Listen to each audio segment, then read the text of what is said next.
नमस्कार. न्यूज डंकामध्ये मी महेश विचारे आपल्या सगळ्यांचं मनपूर्वक स्वागत करतो.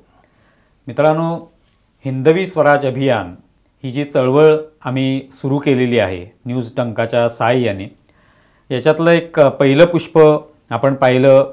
आपण शिल्पा परब प्रधान यांच्याशी संवाद साधला. रायगड राजाभिषेक याविषयी आपण जाणून घेतलं.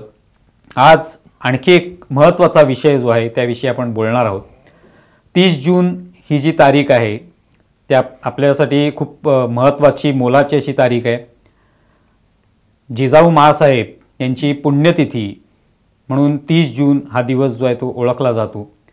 आणि या दिवसाच्या निमित्ताने जिजाऊ माँसाहेबांचं कार्य, त्यांचं इतिहासातलं महत्त्व, छत्रपती शिवाजी महाराजांची जी जडणघडण झाली त्याच्यामधलं त्यांचं योगदान, ह्या सगळ्या गोष्टी ज्या आहेत या सगळ्या या निमित्ताने पुन्हा ताज्या होतात. आणि त्यासाठीच आजच्या या एपिसोडमध्ये आपण प्रसिद्ध व्याख्याते, इतिहासकार, इतिहासाचे अभ्यासक रविराज पराडकर यांच्याशी संवाद साधणार आहोत. आणि जिजाऊ माँसाहेबांचं नेमकं योगदान जे आहे ते उलगडून दाखवण्याचा एक प्रयत्न आमच्या वतीने आम्ही करणार आहोत. आणि रविराज पराडकर हे तर व्याख्याते आहेत, ते अनेक व्याख्यानांच्या माध्यमातून हा सगळा इतिहास उलगडून दाखवत असतात. तेव्हा आपल्या सगळ्यांना निश्चितपणे हा एपिसोड आवडेल.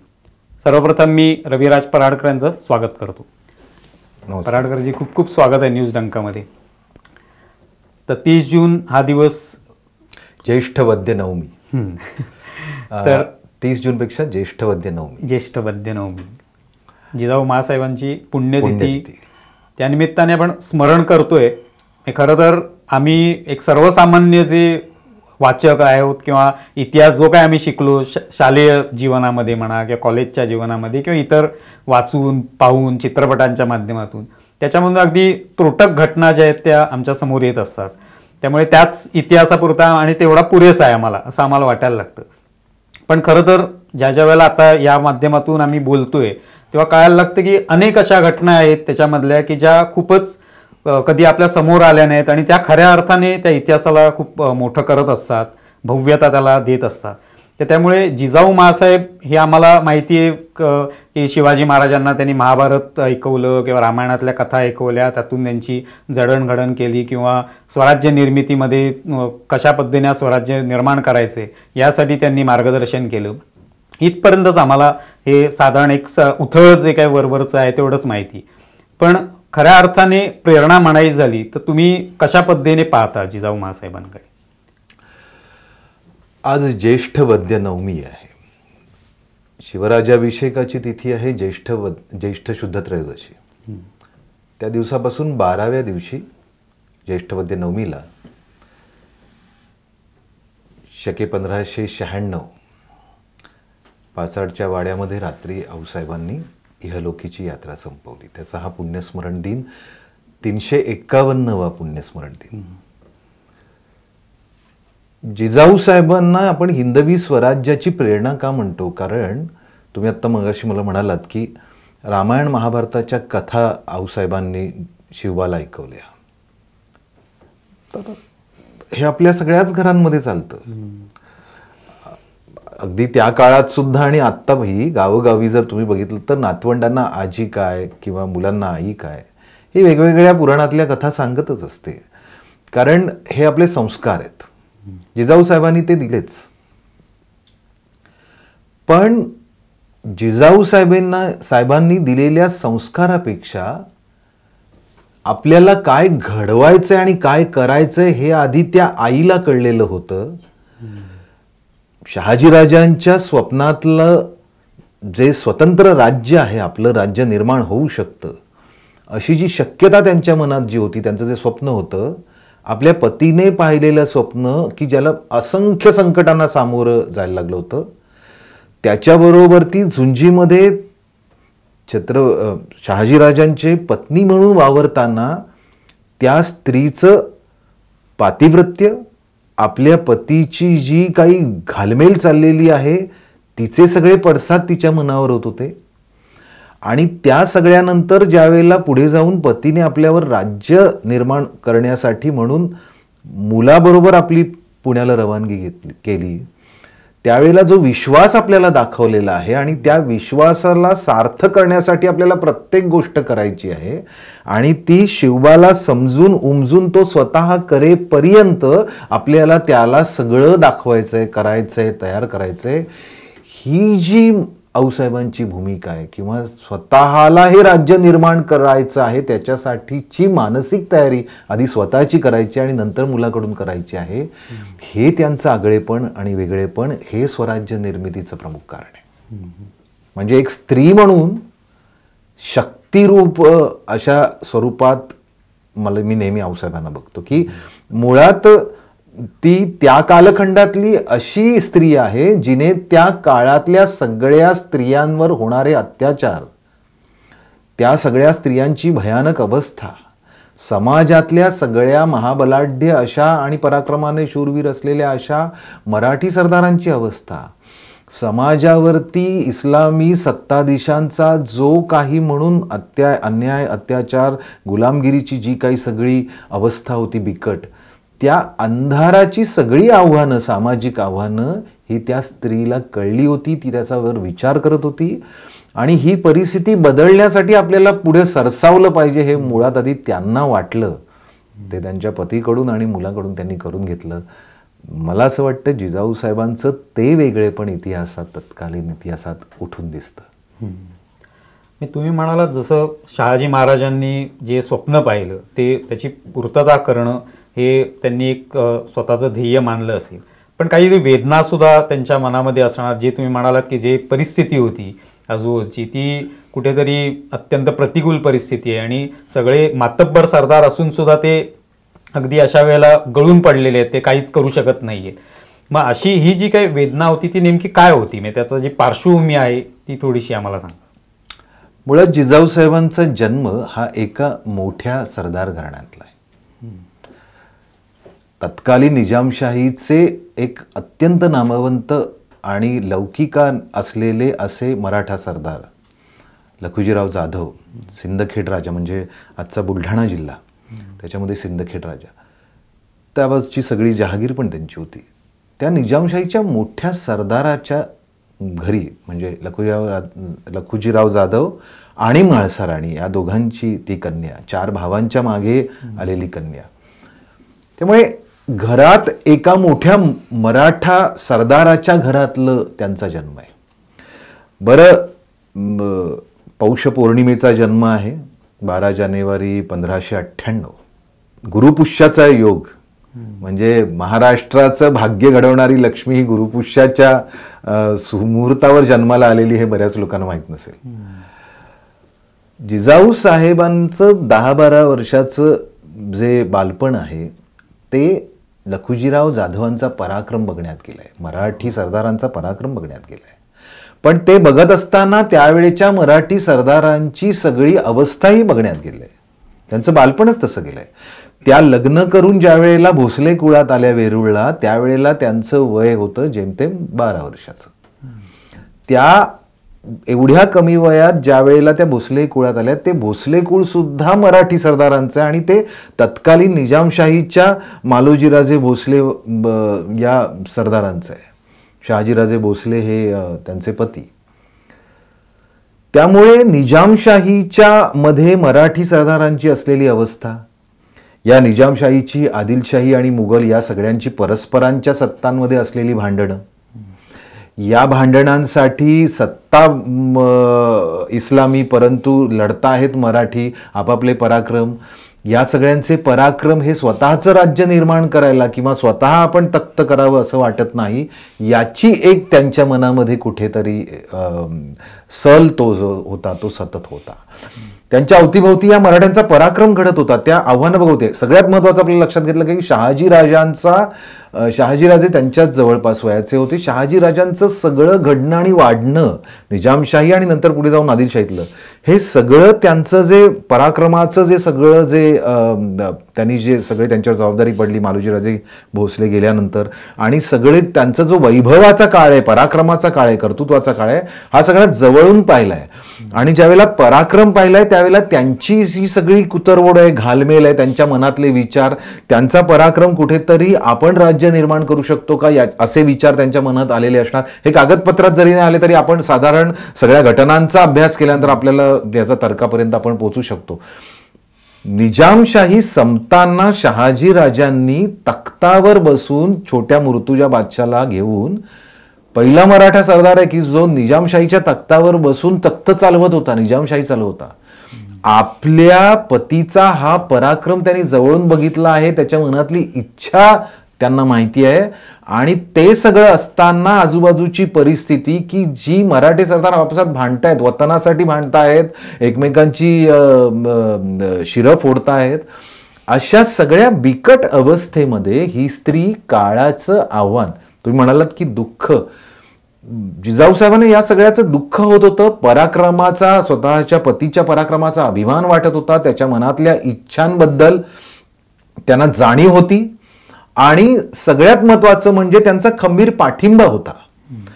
हे सगळं असताना सुद्धा शहाजीराजांना जी इच्छा होत होती की आपलं काहीतरी राज्य निर्माण व्हावं, आपण स्वतंत्र असावं, त्या स्वातंत्र्याचे जे विचार त्यांच्या मनात होते ते जिजाऊ साहेबांमध्ये परावर्तित होणं खूप स्वाभाविक होतं.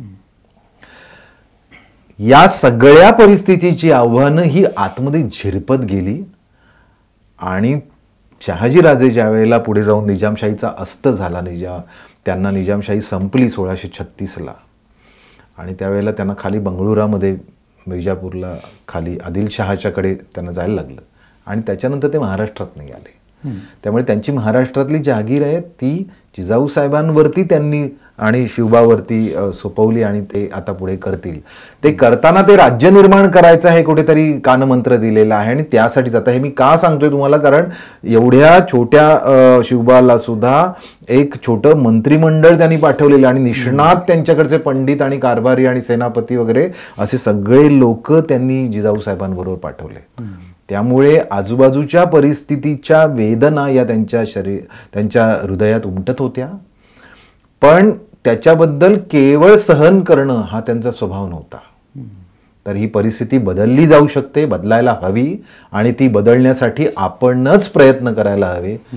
आणि त्याची संधी ज्या वेळेला आपल्या पतीने त्यांच्यावर सार्थ विश्वासाने दिली, खूप प्रेम होतं शहाजीराजांचं आपल्या पत्नीवर आणि विश्वासही होता तेवढा, त्यामुळे लौकिक अर्थाने ते दोघं जण फारकत घेतली. कारण खाली बंगळुरात शहाजीराजे झाले आणि आता ही सगळी मोठी जबाबदारी करून हे निर्माण कर असं आपल्या पत्नीला ज्यावेळेला त्यांनी सांगितलं त्यावेळेला मुलाला घेऊन ते आलेले आहेत.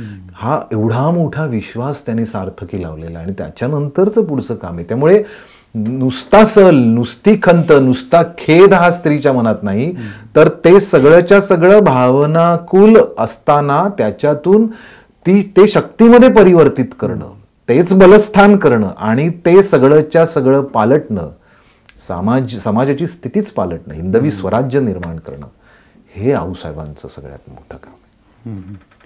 पण हे करत असताना म्हणजे त्यांच्यावर जबाबदारी होती, पण हे सगळं आपल्या मुलाच्या हातून होईल किंवा मुलाला आपण त्या संदर्भात घडवूया, त्याच्या मनामध्ये हे सगळं ज्या काही गोष्टी होत आहेत त्या हळूहळू त्याच्यामध्ये रुजवूया किंवा त्याच्यामध्ये झिरपत जाईल आणि त्यातून एक तो छत्रपती शिवाजी महाराजांच्या रूपामध्ये तो निर्माण होईल, अशी त्यांच्यामध्ये भावना पहिल्यापासून होती की काय एखादं कारण घडलं? किंवा मी आत्ता म्हटलं तर त्यांना 2 पुत्र झाले.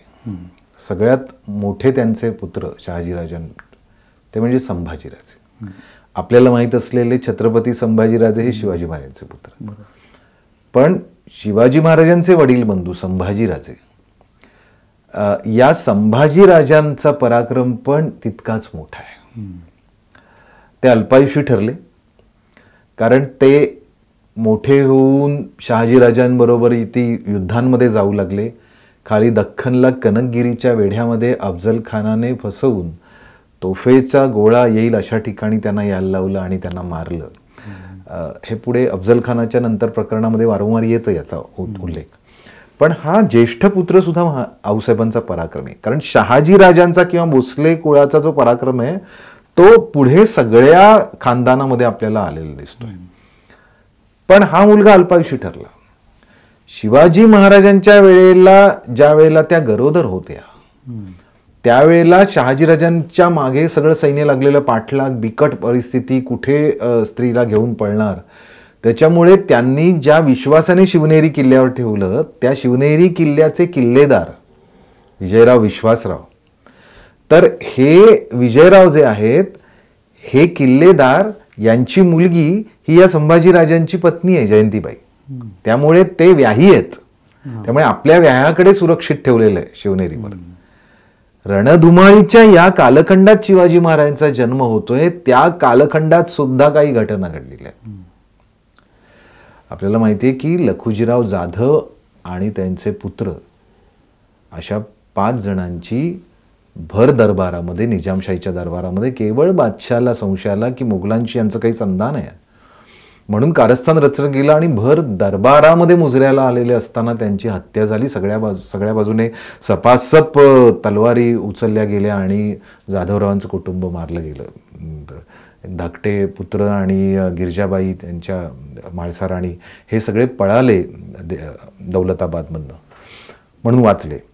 पण इतका मोठा धक्का, माहेरच जवळजवळ आपलं संपतंय, त्याचा धक्का हा त्या अवस्थेत मिळालेला आहे जिजाऊसाहेबांना, ज्यावेळेला पोटामध्ये शिवाजीराजे आहेत. म्हणजे खरं तर अशा रीतीने गर्भगळीत होऊन गर्भच गळला पाहिजे. त्यावेळेला गर्भामध्ये आतमध्ये असलेला गर्भ मोठी आवळतोय कारण जिजाऊसाहेबांच्या मनामध्ये अंगार पेटलाय. दुःख हे ज्या वेळेला क्रोधामध्ये परिवर्तित होतं त्यावेळेला क्रांती जन्माला येत असते. आणि ती क्रांती कुणाला सांगणार हे दुःख? हे त्या शिवाई भवानीला सांगत होते, तिच्याकडे मागवते, त्यांना डोहाळे लागले होते म्हणतात तो तलवारीचे वगैरे. शिवभारतात आलेलं आहे की त्या पागांमध्ये जात, त्या शस्त्रशाळेमध्ये जात, ती शस्त्र करत. हे केवळ आणि केवळ वर्णन नाहीये, भविष्याची ही कुठेतरी चाहूल आहे, भविष्यात काय घडणार आहे. त्यामुळे 1630ला ज्या वेळेला 19 फेब्रुवारी 1630 किंवा शालिवाहन शके 1551 फाल्गुन वद्य तृतीयेला शिवाजी महाराजांचा जन्म झाला. जन्मापासून पुढे जर बघितलं तर 12व्या वर्षामध्ये ते विजापूरला गेलेले आहेत, शहाजीराजांबरोबर आहेत. आणि त्याच्यानंतर 12व्या वर्षी 12 वर्षाचे शिवबा यांना जिजाऊसाहेब घेऊन पुण्यावर आले. जबाबदारी आहे. तुम्ही आत्ता म्हणालात की याच्यासाठी त्यांनी केलं काय, तर सगळ्यात पहिल्यांदा म्हणजे हा प्लॅन आहे का हे आपल्याला पत्रांमधून नाही कळते. शहाजीराजांचा हा प्लॅन आहे का हे पत्रामधून कळत नाही, अशी कुठलेही कागदपत्र उपलब्ध नाही.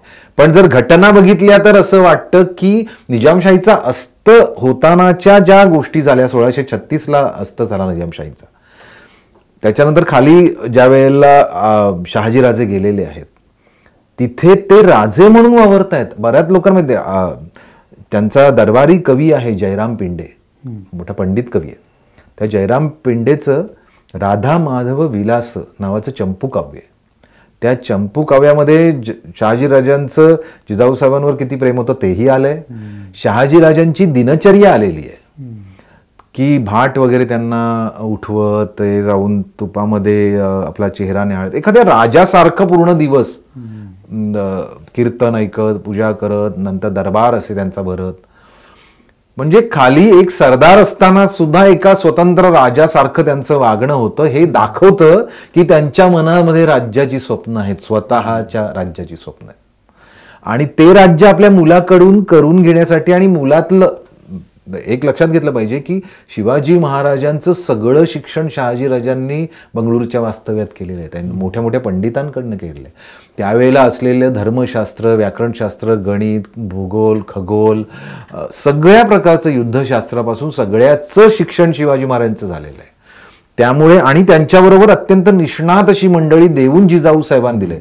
त्यामुळे जिजाऊ साहेबांचं काम हे राजकारणाचं आहे आणि ते स्वतः त्यांनी केलंय. शिवाजीराजांचं राज्य निर्माण करण्यासाठीचं जे राजकारण आहे त्या राजकारणामध्ये थेट असा वावर त्यांचा आहे आणि तो आपल्याला वेगवेगळ्या वेळेला दिसतोय.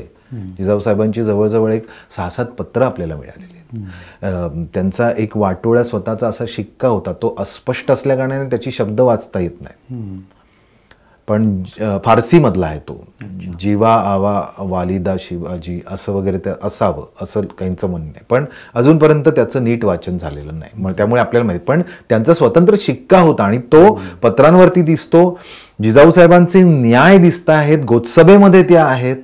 या सगळ्याचा अर्थ असा आहे की या स्त्रीने आपल्या पतीच्या जागिरीच्या रूपामध्ये एका स्वतंत्र राज्याच्या निर्मितीची प्रक्रिया आपल्या मुलाबरोबर सुरू केली आणि मुलाला कळून तो रणधुमाळीत जाऊन किंवा स्वराज्याच्या मावळ मुलखात फिरून घोडे त्याचे नाचवून हळूहळू स्वराज्य सुरू करेल, शपथ घेईल, ह्या सगळ्या आधी त्याला हाताशी धरून हे सगळं वसवणं, या सगळ्या कामातून त्यांनी सुरुवात केली आणि त्यामुळे स्वराज्याच्या निर्मितीमध्ये च्या सुरुवातीपासूनच त्यांचं योगदान आपल्याला दिसतं.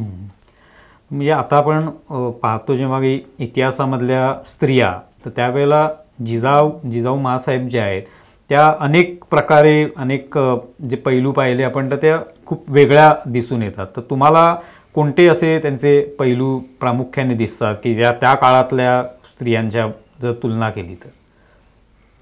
सगळ्यात पहिल्यांदा आपल्याला एक बघायला पाहिजे की असा कालखंड आहे की ज्या ठिकाणी स्त्रीचं जीवनच सुरक्षित नाहीये. आपण जर त्या कालखंडातलं रामदास स्वामींचं अस्मानी सुलतानी नावाचं काव्य, स्फुटकाव्य, ज्याच्यामध्ये त्या काळातल्या सगळ्या परिस्थितीची रामदास स्वामींनी वर्णन केलंय, त्याच्यामधली एक 2-3 वाक्य अशी तुम्हाला सांगतो. किती गुजरिणी ब्राह्मणी भ्रष्ट विल्या, किती शामुखी जाहजी फाकविल्या, किती सुंदरा हाल होऊन मेल्या. ही भीषणता आहे स्त्री जीवनाची की गुजरिणी ब्राह्मणी सारख्या समाजाच्या उच्च स्तरातल्या असलेल्या स्त्रिया सुद्धा भ्रष्ट होत होत्या. तिथे सामान्य स्त्रियांची काय पडसाद असणार आहेत. दिसेल त्या स्त्रिया ज्या बंदिवासात मिळत होत्या सगळीकडे धाडींमध्ये, त्या सगळ्यांना विकलं जात होतं. देशांतरी फाकिले, जहाजावरनं विकलं जात होतं, लिलाव होत होते स्त्रियांचे. किती सुंदर हाल होऊन मेल्या. कुठल्या सुंदर स्त्रीने या भूमीत जन्माला येणं पाप होतं. ती जर कुठल्या सुलतानाच्या किंवा कुठल्या सरदाराच्या नजरेत जरी आली तरी ती त्याच्या जनानखान्यामध्ये मरेपर्यंत डांबली जाई. हाल होऊन मेल्या. इतकी भीषणता स्त्री जीवनाची आहे. अशा जिथे जीवनच सुरक्षित नाही, जिथे लज्जारक्षण सुरक्षित नाही, अशा अवस्थेतली ही स्त्री आहे त्या कालखंडातली. आणि ती स्त्री ह्या सगळ्या आव्हानांना, त्यांच्या स्वतःच्या घरात त्यांची जाऊ शहाजीराजांचे चुलत भाऊ, ती गोदावरी स्नानाला गेलेली असताना महाबत खान नावाच्या सरदाराने तिची घाटावरती बेअब्रू केली. इतकी भयानता या स्त्रीने जवळून बघितलेली आहे. पण ते नुसतं बघून नाही, तिचं वेगळे पण काय मला जाणवतं की ओके, आपल्याला आपल्या अवतीभोवतीची समाज व्यवस्था आपल्याला दिसत असते, त्यातली सामाजिक आव्हानं सुद्धा दिसत असतात. आपण हळहळतो, आपल्याला मनामध्ये कळकळ असते, आपल्याला वाईट वाटतं, दुःख वाटतं. स्त्रिया जास्त भावनाकुल असतात, त्यामुळे डोळ्यातनं पाणी काढून वाट करून देतात, कदाचित बोलतात. पण याच्या पलीकडे जिजाऊ साहेबांनी काय केलं? त्यांनी सहन केलं, त्यांनी ते दुःख गिळलं. पण ते नुसतं गिळलं नाही, त्या पाहत होत्या, अवलोकन करत होत्या. पण त्याचं सोल्युशन काढण्यासाठी त्याचं काय निराकरण असेल याचा त्यांनी विचार केला. आपल्या पतीबरोबर सुद्धा विचार केला आणि मुलाबरोबर सुद्धा विचार केला. अशा रीतीने काळाची आव्हानं ओळखून काय करायला पाहिजे, आपण त्यांना आई म्हणून ओळखतो, आऊसाहेब म्हणतो. मला असं वाटतं आईपणाची व्याख्याच ही जिजाऊ साहेबांनी बदलली. स्त्रीमधलं सगळ्यात मोठं वरदान आहे आईपण. पण जर मला असं वाटतं भारताच्याच इतिहासाचा जर विचार केला आणि भारताच्या इतिहासामधल्या सगळ्या आयांचा जर विचार केला तर मला असं वाटतं जिजाऊ साहेबांचं नाव पहिल्या स्थानावर येईल. कारण आईपणाची वेगळी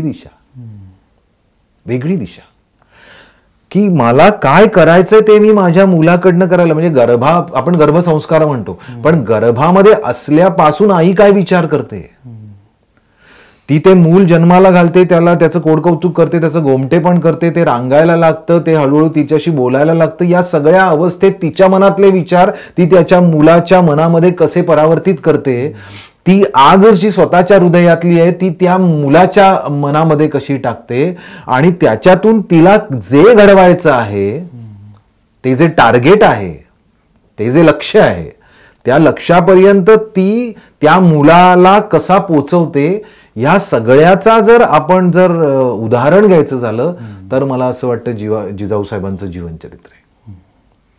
हे त्यांचं वेगळेपण जे आहे की एक स्त्री म्हणून काळाची आव्हानं ओळखून आपल्या आईपणाची शक्तीमध्ये परिवर्तन करून आपल्याला पाहिजे ते घडवणं, हे जे त्यांनी जे अलौकिकत्व आहे, म्हणजे आपण पिढ्या पिढ्या जिजाऊ साहेबांचे ऋणनिर्देश करत राहू.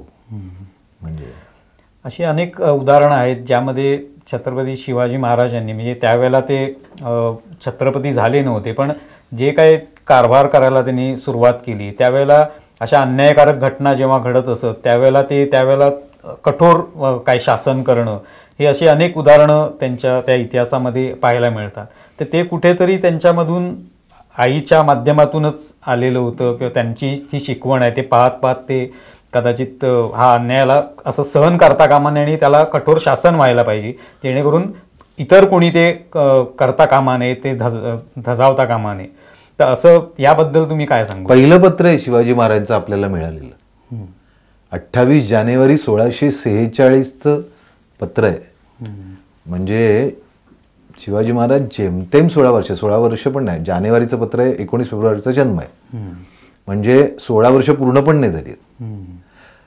अशा अवस्थेमध्ये जे पहिलं पत्र आपल्याला मिळालं, ज्याच्यावर प्रतिपत चंद्र लेखेवही त्यांची जी राजमुद्रा आहे ती पहिल्यांदा त्या पत्रावर आली. आणि एवढ्या कमी वयामध्ये त्या शिवरायांनी दिलेला हे जे पत्र आहे, या पत्रामधला जो मसुदा आहे त्याच्यामध्ये आपल्याला 2 गोष्टी असतात. एक न्याय येतो. तो न्याय कसला आहे की रांजे गावाचा जो पाटील आहे बाबाजी गुजर, त्याचे हातपाय तोडलेले आहेत कारण त्याने गावच्या स्त्रीवर बदअमल केला. इतकं कठोर शासन दिलंय आणि त्याच्यामुळे त्याचं घर आता ज्या वेळेला सगळंच्या सगळं संपेल, त्याचे लोक देशोधडीला लागतील कुटुंब, म्हणून त्याच्या चुलत भावाला सोनजी गुजरला 200 होऊन एवढी शेरणी लावून, म्हणजे दंड लावून ती पाटीलकी त्याला दिलेली आहे. म्हणजे एका बाजूला त्याचं घरही बुडू नये म्हणूनही सांभाळलंय आणि असले स्त्रीवरचे अन्याय अत्याचार असे बदअमल खपवले जाणार नाहीत. तर हा जो स्त्रियांबद्दलचा जो पहिल्याच पत्रामध्ये जर स्वराज्याची आपण जर दिशा म्हटली तर दिशा काय आहे की कुठल्याही सामान्य माणसाला या राज्यामध्ये जगण्यासाठी जे जे हवं तो आनंद, ते सुख हे मिळणार. या राज्यातली स्त्री ही सदैव सुरक्षित राहणार आणि तिची सुरक्षा ही सर्वतोपरी राहणार, सर्वात उंच राहणार, हे प्रथम लक्ष राहणार. हा पहिला मेसेज आहे, हा पहिला संदेश आहे जो शिवाजी महाराजांनी या पत्रातनं दिलेला आहे. मग आता हे कुठून आलं असं तुम्ही जर म्हणता तर हे नॅचरली आपल्याला कळतं की हे जिजाऊ साहेबांचे, कारण जिजाऊ साहेबांनी स्त्रियांच्या अवस्था ज्या आहेत त्या जवळून पाहिल्या आहेत. त्यामुळे ते सगळेच्या सगळं आपल्या मुलाला कळायला लागल्यानंतर त्याच्याशी बोललेले आहेत आणि स्वतःच वैयक्तिक नैसर्गिक बुद्धिमत्तेने शिवाजी महाराज हे समृद्ध असल्या कारणाने त्या वयामध्ये त्या सगळ्याचा विचारही करायला लागलाय, हा या पत्रातनं आपल्याला दिसतो. एक साधी गोष्ट लक्षात घ्या, 12व्या वर्षी ज्यावेळेला त्या पुणे जहागीर येतात त्यावेळेला पुणे जहागीर ओसाड आहे. आजचं पुणे तुम्ही बघितलं आणि ते वर्णन जे आहे की मुरार जगदेवाने गाढवाचा नांगर फिरवलाय, कारण ती जहागीर शहाजीराजांची होती. शहाजीराजांना संपवायचं होतं, म्हणजे त्यांचं अपमानित करायचं होतं. निजामशाहीचा अस्त झाल्यानंतर पुण्याची त्यांची जहागीर सगळीच्या सगळी जाळून पोळून भस्मसात करून सगळी गावं उद्ध्वस्त करून त्याच्यावर गाढवाचा नांगर फिरवला.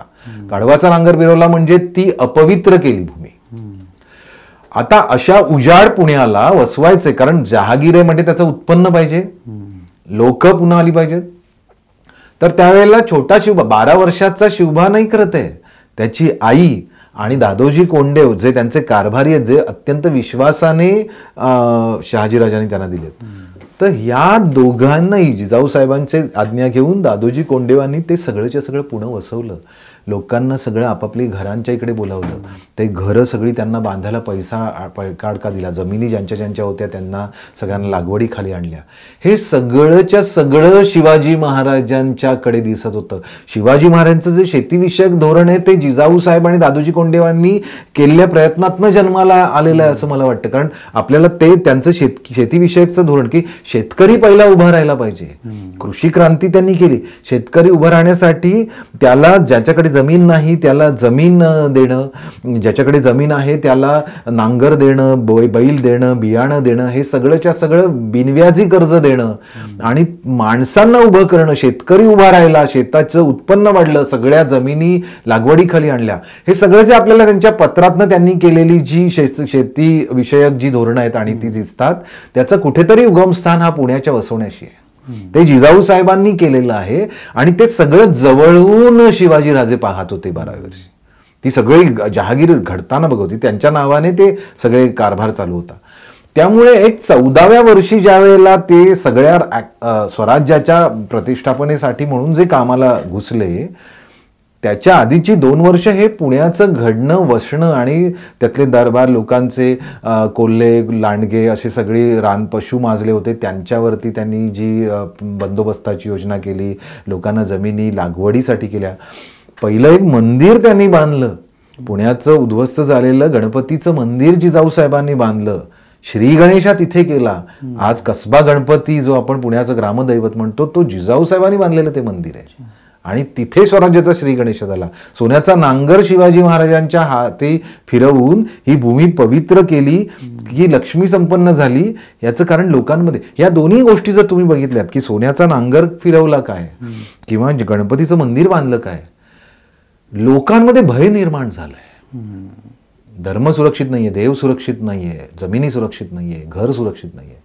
ते भय दूर केलं पाहिजे, त्यांच्यामध्ये जगण्याचा आत्मविश्वास आणला पाहिजे. याच्यासाठीच्या या कृती आहेत आणि या दोन्ही कृती करणाऱ्या जिजाऊ साहेबांचा विचार हा आपण इथे लक्षात घेतला पाहिजे. आणि त्यामुळे शिवाजी महाराजांच्या आयुष्यामध्ये पुढे गेल्यानंतरचं जे पराक्रम आहे, त्यांचं साहस आहे, त्यांचं रयतेबद्दलची कळकळ आहे, त्यांचे रयतेबद्दलचे सगळेच्या सगळे निर्णय आहेत, त्यांनी वेगवेगळ्या प्रकारे जे केलेल्या नीती आहेत, राजकारणातल्या आहेत, युद्धनीती आहेत, या सगळ्यांचं कुठेतरी एक प्रेरणास्थान हे आधी जिजाऊ साहेबांच्या पासून सुरू झालेलं आहे. अर्थात ते शिवाजी महाराज स्वयंभू असल्या कारणाने इतका महान असा पुत्र त्यांना लाभला होता की त्यांच्या मनातलं सगळंच्या सगळं त्यांनी त्यांच्याकडून करून घेतलं.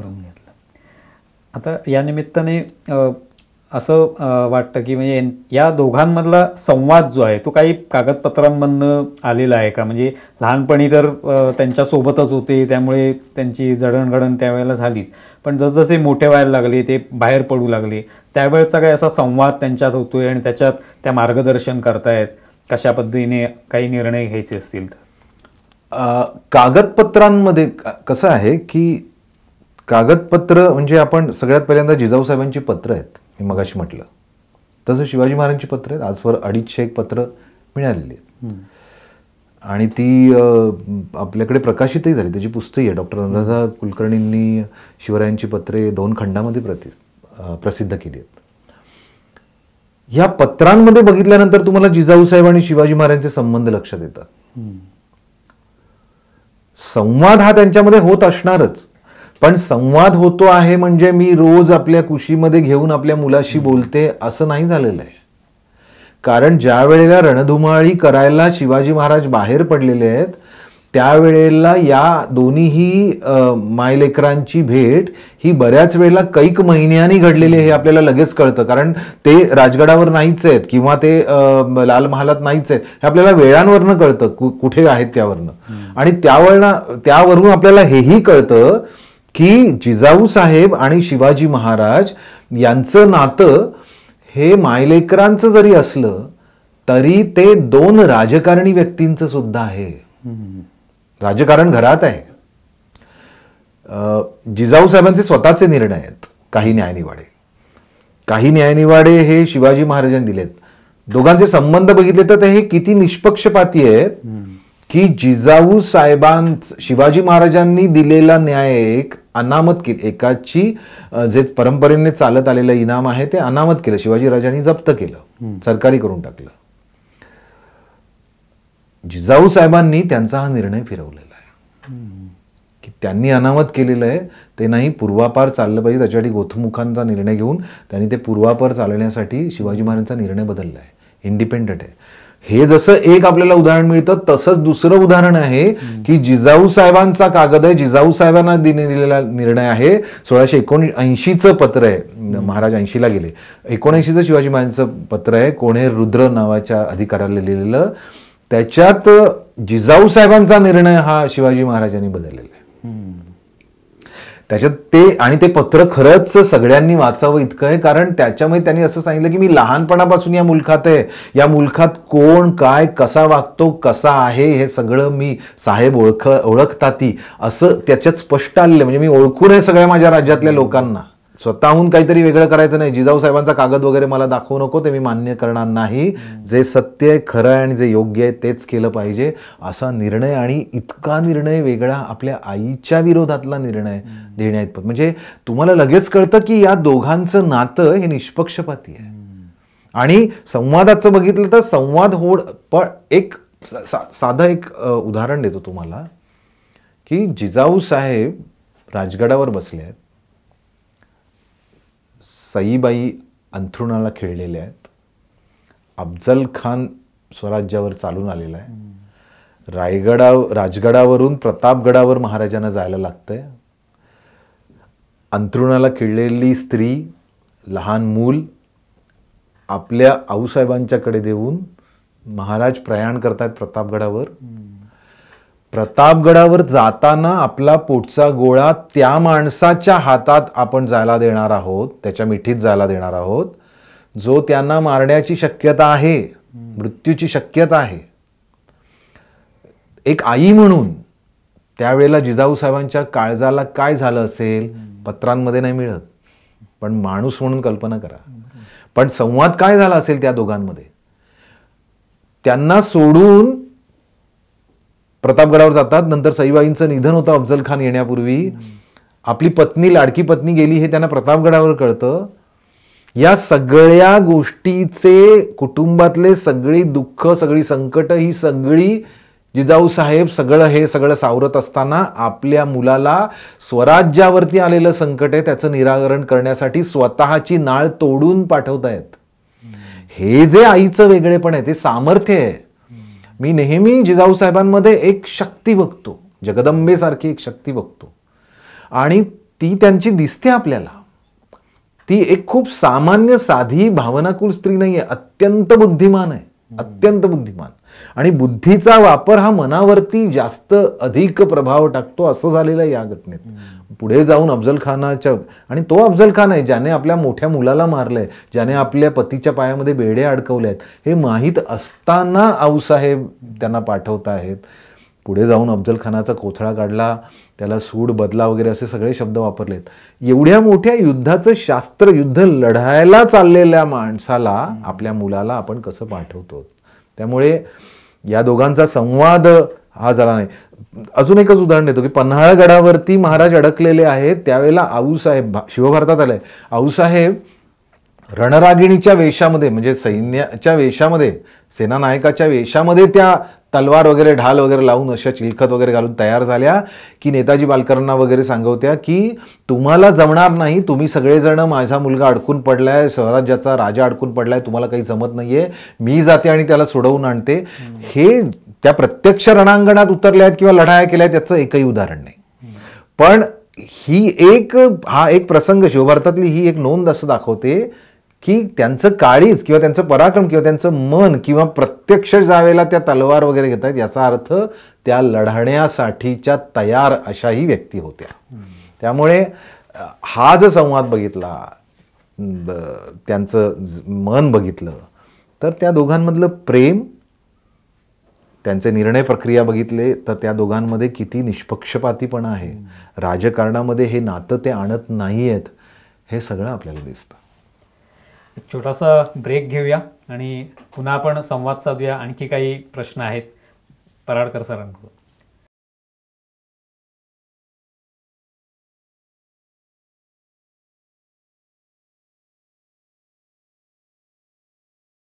आमचा व्हिडिओ जास्तीत जास्त लाईक करा, शेअर करा आणि आमचे यूट्यूब चॅनल सबस्क्राईब करा. धन्यवाद.